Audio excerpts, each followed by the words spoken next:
ఏవండి మన కొత్తింటికి ప్లాన్ గీసి పెట్టండి. ఇది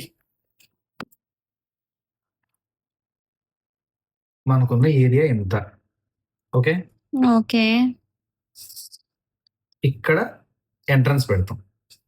ఓకే. ఎంటర్ అవ్వగానే ఇక్కడ బాత్రూమ్ పెడతాం మనం.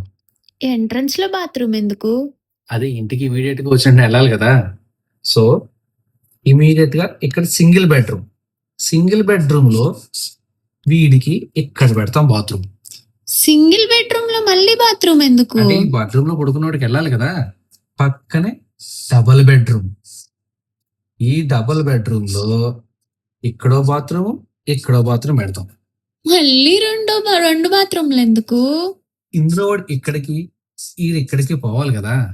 సో, నీకు ఇక్కడ ఇంత కిచెన్ వచ్చింది. ఈ కిచెన్‌లో ఈ మూల పెడతాం బాత్రూమ్. కిచెన్‌లో బాత్రూమ్ ఏంటండి?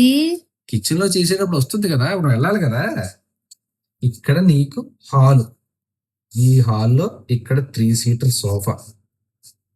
ఎదురుగుండా నీకు పెద్ద ప్లాస్మా టీవీ. సో, ఇక్కడో బాత్రూము, ఇక్కడో బాత్రూము, ఇక్కడో బాత్రూము.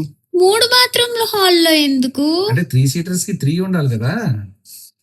ముగ్గురు 3 చోట్లకి పోతారు. ఓకే.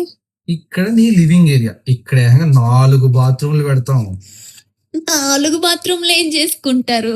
మీరు పార్టీ చేసుకుంటారు. పార్టీ చేసినప్పుడు చాలా మందికి రావచ్చు. సో, అందరూ ప్రతి దాంట్లోకి పోతారు.